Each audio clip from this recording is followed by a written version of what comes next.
Good afternoon, ladies and gentlemen, and welcome to video message number 171.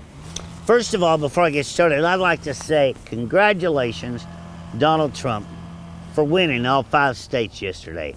That just goes to prove and to show you how sick and tired the American people are of crooked politics.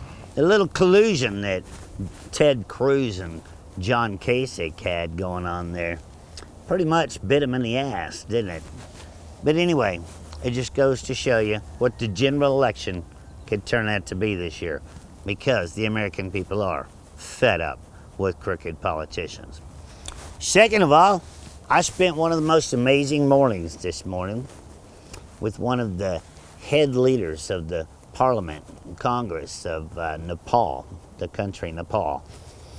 And we sat and we had one of the most amazing talks about world peace and hunger in third world countries and how we can protect our endangered species with captive breeding programs. So let's just take world peace to start out with. There's nobody that would disagree with either one of us that didn't have a big bankroll in world peace. All the young people are out, people like them, most in Gulf countries or in Malaysia, working. And almost 25% of Nepal's budget comes from remittance. From, these people send back money. Right. 25% of the budget is from the remittance. Wow. But the possibilities is amazing. And I mean, we have hydro, water resources fantastic. So you can have hydro. We have for tourism, it's amazing, and agriculture. But we are basically a very poor nation, and the government is, we haven't had good governance for last 40, 50 years. Everything is in shambles. Our law is in shambles. There's no good governance, and our big mighty neighbors, China and India, they have taken over, huh? My argument was, why don't you give it to Somalia, Chad? But what the experts say is that once you give it to them, then they expect it. No, it will percolate down back to the US or to, because they would rather sell it off and have money rather than eat the wheat. And that wheat will be cheaper than what you get in the US. Of course, right.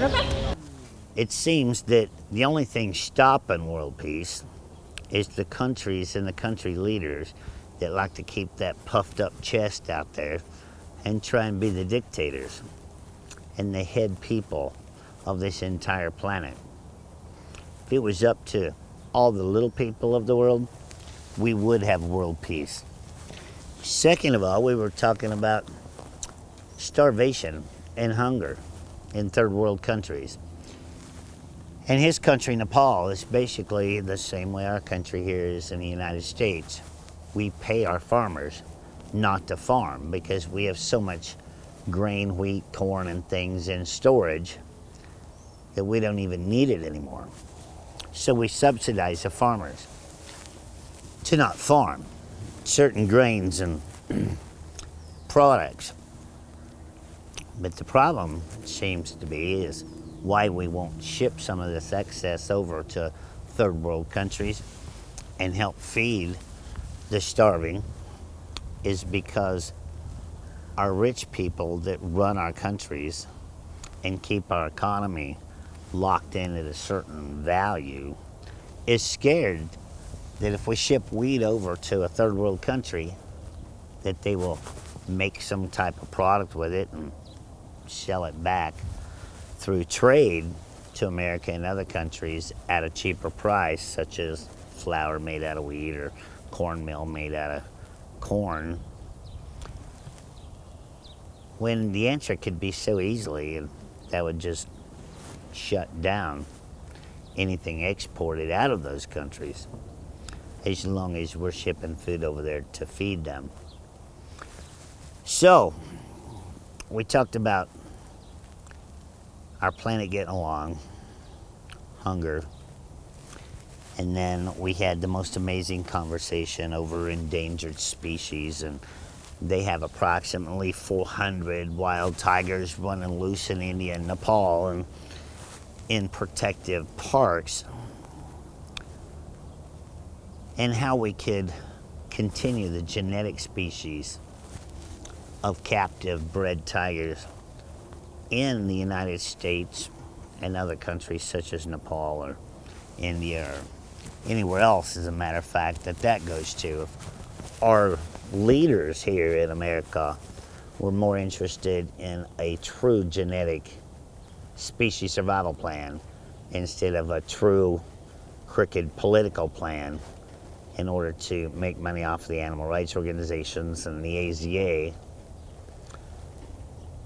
and by taking animals away from the private sector, which is where the most diverse bloodlines in captivity really are, and sending them to their friends, like John Kasich did over in Ohio. And the last thing that I saw on CNN last night that kind of bothered me was Donald Trump suggested that John Kasich and Bernie Sanders drop out and run as independents. And that's exactly what's wrong with our political process right now. The American people have already told both of them that they obviously don't want him as president. So why should they have the opportunity to change parties in the middle of a race and run up against me as an independent? Which actually I would welcome both of them. Since I am the most active independent running for president, I would love to get up on stage and totally shred their campaign platforms apart and drag John Kasich out to the American people of what exactly that man is up to. So, you're going to see a whole lot more in the news. You're going to see a whole lot more of me on talk shows, ladies and gentlemen. People around the world are talking about the common ideas from a common person that has the solutions that a political person doesn't even want to talk about to you. You know, I can't even begin to tell you how honored I was to have a gentleman fly halfway across the world to meet me here at this facility and sit down and have one of the most amazing mornings of conversations I've ever had with a politician from another country to try and better this entire planet as one instead of just a political Democrat or Republican agenda. I'll see you tomorrow, ladies and gentlemen, for video message number 172. Be sure and get on www.joeexotic2016.com and stay up with all of the new press and everything else that's happening with this race.